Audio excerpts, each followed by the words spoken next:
Bonjour, je suis content de vous retrouver. J'espère que vous allez bien. Aujourd'hui, on parle de l'épaule, des douleurs à l'épaule, comment les soulager, comment récupérer aussi ses capacités fonctionnelles. Vous le savez, les conseils, les exercices que je vous donne, que je vous montre aujourd'hui ne remplacent pas les conseils d'un professionnel de la santé. Je vous encourage d'ailleurs à en consulter un. Vous allez trouver beaucoup d'informations aussi dans mes livres, notamment mon livre 99 façons de prévenir les effets du vieillissement et mon livre Lève-toi et marche. Cette chose à connaître sur la capsulite, c'est un problème de santé qu'on connaît bien en rééducation, en physiothérapie ici au Québec ou en kinésithérapie de l'autre côté de l'Atlantique. C'est un problème assez fréquent qui vraiment cause plein d'incapacités pour les personnes qui en sont atteintes. Alors, c'est quoi une capsulite? Je vais vous présenter une définition toute simple dans quelques instants, mais je vous donne cette référence. C'est en anglais, mais vous le savez, j'aime bien vous donner mes références et parfois, même si on n'est pas, on travaille pas dans le milieu de la santé, on peut les lire, ces articles-là, et ça peut nous donner des informations. Donc, vous voyez le titre, c'est une étude qui a évalué d'autres études, donc il y a un niveau de robustesse très élevé. Alors, je la trouvais vraiment très intéressante. Ce que c'est une capsulite, c'est une restriction fonctionnelle progressive de l'épaule. Et tout au long des prochaines minutes, là, je vous ai placé la référence, donc vous pourrez la rattraper dans le bas de l'écran. Alors, c'est une restriction fonctionnelle. On n'arrivera plus à utiliser notre bras comme on fait d'habitude, par exemple, de s'habiller, d'aller placer notre main dans notre dos. Si on est en voiture, d'aller chercher quelque chose sur la banquette arrière avec le bras atteint, de lever les bras au-dessus de 90 degrés, ça sera difficile. Donc, de prendre des assiettes, des placer en hauteur, ça sera difficile, voire impossible. Ça fait partie de la définition. C'est une perte de mobilité active et passive. Les deux en même temps. Si vous êtes couché sur le dos et moi je vous évalue et je bouge votre bras alors que vous restez au repos, j'aurai une limitation de mouvement. Si vous bougez votre bras, vous aurez aussi une limitation de mouvement. Si on compare avec une tendinopathie, dans bien des cas, les tendinopathies, si j'arrive à tenir le bras de mon patient de la bonne façon pour qu'il puisse se relâcher, j'aurai parfois aucune limitation passive. Tandis que la capsulite, il y a une raideur. Il y a une raideur. Que vous soyez endormi, sous anesthésie, ce que vous voulez, la raideur sera présente. Et il n'y a pas d'altération, ou peu d'altération, en tout cas, il n'y a pas d'altération radiographique significative. De passer une radiographie sur une capsulite, ça ne donne pas grand-chose. Ça ne contribue pas vraiment au traitement. Et dans la grande majorité des cas, une capsulite, c'est assez simple à dépister. Il y a des mouvements qui sont limités, c'est presque toujours les mêmes. Donc, quand on a un peu d'expérience, on voit tout de suite qu'il y a une capsulite et il n'y a pas de traces significatives sur la radiographie. Deux critères qui sont des critères de l'Association américaine de la physiothérapie. C'est un peu technique, mais je voulais vous les donner. Diminution d'amplitude de plus de 25% dans deux mouvements et diminution de rotation externe passive, la rotation externe étant ce mouvement-là, pour que vous le voyez bien, et donc diminution de rotation externe passive de plus de 50% par rapport à l'autre et l'épaule qui va bien, l'épaule saine, ou une rotation externe diminuée, ou plus petite plutôt, plus petite que de 30 degrés. Donc, moins de 30 degrés en rotation externe et les autres critères que vous voyez. On veut donc retrouver des limitations de mouvement très précises. Alors, si vous n'avez pas ça et vous avez d'autres limitations de mouvement, c'est peut-être pas une capsulite et ça répond pas, de toute évidence, aux critères de l'Association américaine de la physiothérapie. Est-ce fréquent, une capsulite? La prévalence de la capsulite primaire, et quand on parle d'une capsulite primaire, on parle d'une capsulite qui est le problème. C'est pas comme si j'avais un accident de voiture ou j'avais un choc sur l'épaule. Donc, la capsulite primaire, c'est la cause du problème, est estimée à 2 à 5 % de la population générale, ce qui est quand même pas négligeable. C'est quand même pas mal de monde pour un problème d'épaule. Mais si on va creuser un petit peu plus, la prévalence, elle est de 10 % chez les personnes diabétiques et de 38 % chez les personnes qui ont un problème avec la glande thyroïde. Et ça, c'est des chiffres vraiment très, très élevés. Et des personnes diabétiques dans la population, ce n'est pas juste 1 ou 2 Ici, on ajoute les personnes qui ont des problèmes avec la glande thyroïde. Donc, c'est un problème de santé qui est vraiment très, très prévalent, dont on parle peu, considérant que c'est un problème qui est souvent vu, qui est souvent rencontré. En tout cas, nous, en physiothérapie, on les voit beaucoup, ces capsulites-là, mais il y a beaucoup de personnes qui ont des capsulites et qui ne consultent pas. Donc, c'est important d'en parler. Et qui en souffre? Et là aussi, c'est des éléments qu'on précise davantage d'année en année. Il y a quelques décennies, on n'avait pas ces informations-là. Là, maintenant, on les a. On sait que les personnes qui font des capsulites, c'est beaucoup plus souvent des personnes qui sont âgées de 40 à 65 ans et qui touchent majoritairement les femmes et l'épaule non dominante, bien qu'un homme de 39 ans puisse faire une capsulite du côté dominant. Moi, j'en ai jamais vu. Et si je vous parle de mon expérience professionnelle à moi, je dirais que 95% des cas de capsulite que j'ai rencontrés, c'était des femmes qui étaient âgées entre 40 et 65 ans. Du côté dominant ou pas, ça, j'ai vu quand même des capsulites du côté dominant, mais c'est très, très représentatif de ce qu'on rencontre en clinique. Alors, ça, c'est pour ce qui est de qui en souffre. Si on continue notre liste de 7 éléments, les manifestations, c'est quoi? Qu'est-ce qui se passe quand on a une capsulite? Bien, d'abord, il y a une douleur qui va être se présenter initialement en fin d'amplitude de mouvement pendant au moins un mois. Et souvent, on ne consulte pas durant cette période-là. On va lever notre bras et on ne fait pas nécessairement ça à longueur de journée et on va avoir une petite douleur puis on va continuer à faire nos activités. Et donc, ça s'installe vraiment progressivement des limitations de mouvement en fin d'amplitude pendant le premier mois. Tout ça, c'est approximatif, mais c'est pour vous donner une idée. Ensuite, une apparition ultérieure d'une limitation d'amplitude prédominante en flexion, en abduction et en rotation externe. Donc, en flexion, comme ça, on ne pourra plus faire ces mouvements-là, ni en abduction, ni en rotation externe. Alors, ces 3 mouvements seront limités et parfois de façon très importante. Parfois, ça ne bouge pas. Il n'y a pas de mouvement. Et les patients vont parfois nous dire « Oui, ça bouge, j'arrive à lever mon bras. Regarde, j'ai quand même un 20 degrés. » C'est 0 degré parce que le mouvement ne se fait qu'en élevant l'épaule et non pas par l'humérus qui fait un déplacement en abduction. Alors, ces limitations peuvent vraiment être très, très prononcées. Et ensuite, la condition interfère avec évidemment les activités de la vie quotidienne, incluant la position de sommeil. Et c'est souvent la raison qui va pousser la personne, qui va inciter la personne à consulter parce que les nuits sont difficiles et parfois impossibles, et non seulement impossibles, mais très douloureuses. Alors, c'est bien de pouvoir consulter avant pour intervenir le plus tôt possible et éviter aussi de détériorer sa condition peut-être en ne faisant pas les bonnes choses. Pourquoi est-ce si douloureux? La douleur persistante combinée à l'inflammation chronique. L'inflammation chronique, c'est plus de 3 mois.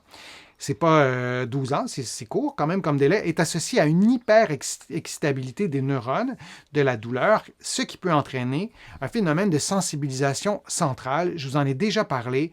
Je le résume en vous disant que c'est le cerveau qui va surréagir.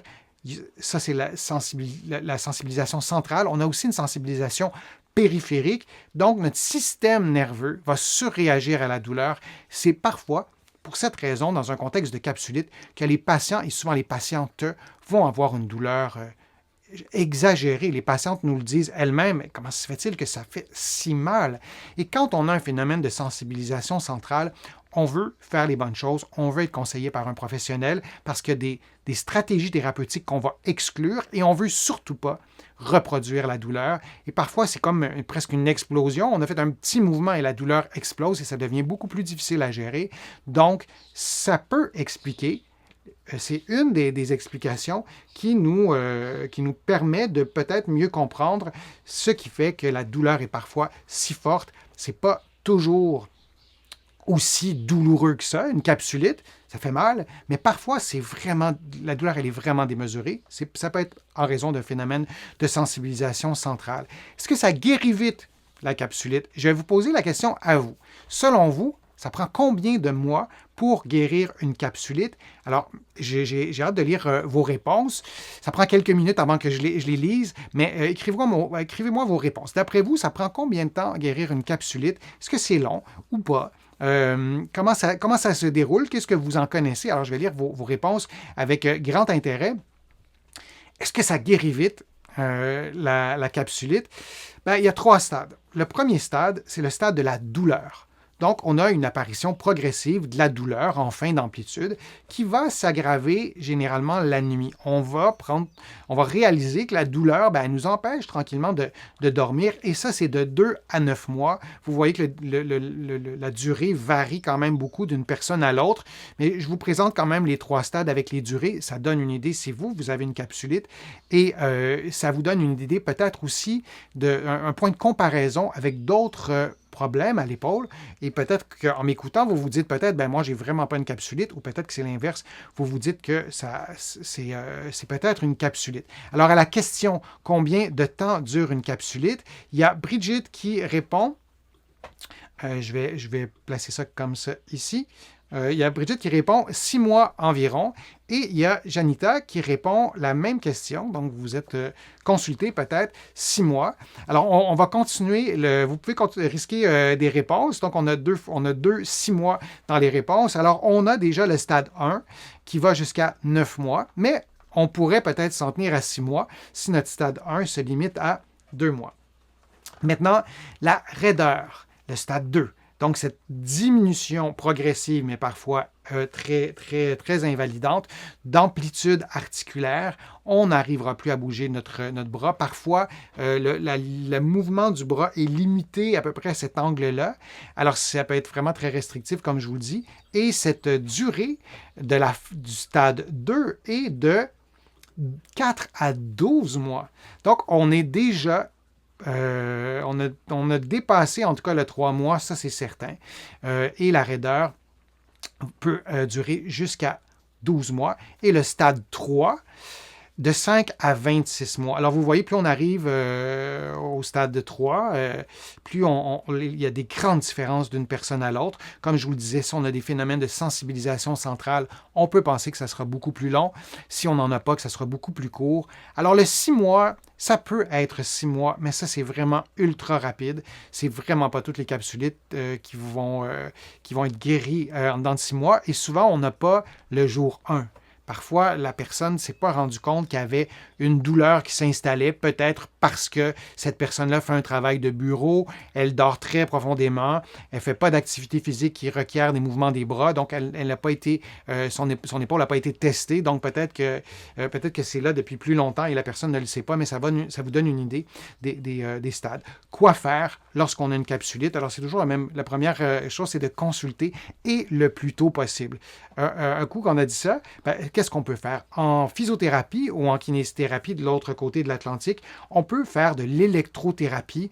On peut utiliser des modalités, des appareils comme des lasers, des ultrasons pour diminuer la douleur, diminuer l'inflammation. Ça reste à démontrer pour certaines modalités. Moi, je ne suis pas un adepte d'électrothérapie. Je l'utilise parfois, mais dans un contexte de capsulite, tout ce qui fonctionne, on l'utilise et on se dit si c'est l'effet placebo, on va l'utiliser quand même. Au moins, ça fait effet et parfois, c'est pas l'effet placebo non plus. Mais l'électrothérapie, donc des appareils qu'on utilise en rééducation. Des mobilisations et de la thérapie manuelle. On va bouger le bras, on va bouger l'omoplate, on va bouger les structures articulaires, soit des mouvements physiologiques, donc des mouvements que vous pourriez faire, ou parfois des petits mouvements. On va placer nos mains d'une certaine façon et on va, là, je n'arriverai pas à le faire beaucoup, mais on va faire des micro-mouvements, des petits mouvements accessoires que moi ou vous, on ne peut pas faire sur soi-même. Et donc, on va faire des techniques de thérapie manuelle. Il y en a vraiment plusieurs.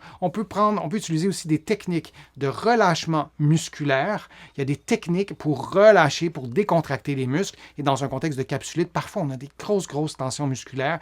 Et de relâcher la tension avec des techniques qui semblent parfois miraculeuses, mais qui fonctionnent vraiment bien bien que dans d'autres circonstances, ça ne fonctionne pas toujours, mais lorsque ça fonctionne, c'est encourageant.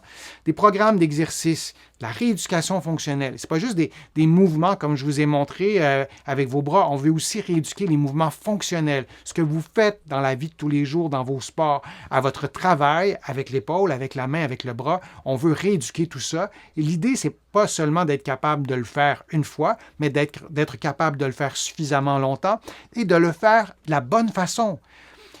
C'est un classique. Je vais souvent voir mes patients à domicile. Et donc, ce sont eux qui m'ouvrent la porte, qui m'accueillent. Et les personnes qui ont une capsulite, on voit tout de suite, lorsqu'on commence la thérapie, avant même que j'ai évalué la personne, que l'épaule de la personne est surutilisée. Et donc, quand on fait notre rééducation, lorsqu'on fait notre programme d'exercice fonctionnel, on ne veut pas utiliser, par exemple, le mouvement de l'épaule que je vous ai montré. On veut s'en débarrasser. Et aussi une approche cognitive comportementale. En psychologie, si on a des phénomènes de sensibilisation centrale, c'est fort aidant aussi de s'allier avec d'autres professionnels de la santé, notamment des psychologues, lorsqu'on a une douleur qui perdure. Ce n'est pas notre premier réflexe d'aller consulter un ou une psychologue lorsqu'on a une douleur à l'épaule, mais si ça fait 26 mois qu'on a une douleur à l'épaule, peut-être que vous êtes un peu déprimé, peut-être que vous ne dormez pas bien depuis ce temps-là, peut-être que vous avez pris certains médicaments, peut-être qu'une dépendance à des médicaments qui se sont installés. Donc, il y a beaucoup de choses qui peuvent apparaître durant ce 26 mois-là et un ou une psychologue peut être fort utile et ça peut être fort utile aussi pour pouvoir progresser plus vite en rééducation. Donc, je vous ai déjà montré ces mouvements-là, donc je vais aller un petit peu plus vite, mais on a un mouvement de flexion antérieure, on peut le faire couché sur le dos. Vous allez trouver des programmes d'exercice en temps réel qui vous les montrent sur ma chaîne. On fait un mouvement aussi complexe, par exemple, c'est un bon test à faire. Si vous vous demandez si vous avez une capsulite, vous ne serez pas capable de faire ce mouvement-là, à moins que vous soyez en fin de rééducation, mais c'est un mouvement très difficile à faire si on a une capsulite. Ça peut être aussi un bon mouvement à intégrer un programme d'exercice en temps et lieu. Évidemment, on ne veut pas que le mouvement reproduise de la douleur. Alors, il y a beaucoup de choses à dire sur la capsulite. Je voulais vous en présenter 7 choses qu'on devrait connaître, peut-être pour dépister sur soi-même qu'on a une capsulite et consulter un professionnel de la réadaptation, en parler à son médecin, mais c'est un problème qui est beaucoup, beaucoup plus fréquent qu'on pense. Je vous remercie vraiment d'avoir été là et j'espère que mes conseils vous ont été utiles. J'espère que les exercices aussi que je vous présente vous aident. Vous allez en trouver plusieurs sur ma chaîne. Je vous invite à contribuer à mes plateformes. Vous pouvez le faire directement sur YouTube en cliquant sur le petit cœur. Vous pouvez le faire aussi sur mon site web. Vous visitez le www.denisfortier.ca. Vous allez pouvoir aussi vous abonner gratuitement à l'infolettre. Vous allez recevoir des informations chaque semaine sur des sujets variés et aussi à des infolettres thématiques sur des sujets bien précis. Vous allez recevoir des courriels. Tout ça est gratuit et vous allez trouver tout ça sur mon site web. Vous allez trouver aussi beaucoup d'informations dans mes livres que vous pouvez trouver partout sur le web et aussi en librairie au Canada et de l'autre côté de l'Atlantique.